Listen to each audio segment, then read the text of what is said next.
Inaaksyonan ng NAPOLCOM ang ipinataw na reklamo kay dating CIDG Chief Police Brigadier General Romeo Macapas.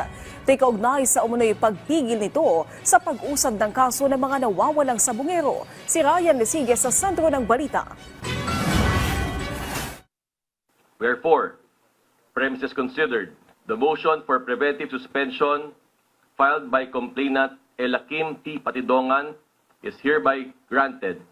Pinatawan ng preventive suspension ng National Police Commission o NAPOLCOM si dating CIDG Chief Police Brigadier General Romeo Macapas, kaugnay pa rin ito sa nagpapatuloy na investigasyon sa kaso ng missing sabungeros.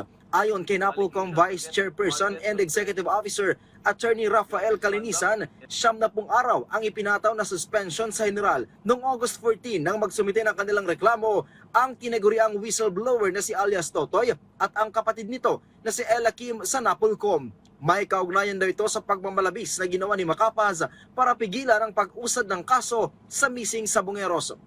Moreover, respondent altered the messages contained in the cell phones by deleting some of the messages. He even allegedly concealed the SD cards of the cell phones despite knowing that these are material evidence in the missing sabungeros case. Sa reklamong isinampa sa Inspection, Monitoring and Investigation Service o IMIS, inakusahan ng mga patidongan si Macapas na sinubukan silang idawit bilang mga mastermind sa pagdukot sa nasa 34 na sabungero sa pagitan ng 2021 at 2022. Nitong Biyernes, August 22, naghain ng reklamo ang IMIS ng NAPOLCOM laban kay Macapas sa Legal Affairs Service para sa grave misconduct at conduct unbecoming of a police officer.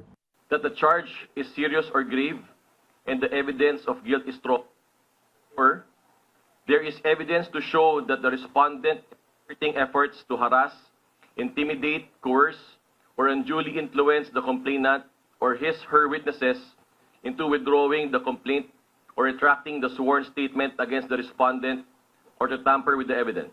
Si Macapas ang dating CIDG Chief na inatasan na magtuloy sa investigasyon ng kaso. Samantala, ibinunyag din ni Calinisan na bukod kay Macapas, may iba pang pulis silang iniimbestigahan na direktang may kinalaman din daw sa kaso. Bagamat hindi pa idinitalya ang pagkakilanlan ng mga ito, sinabi ni Calinisan na kabilang sa 4 na ito ay general.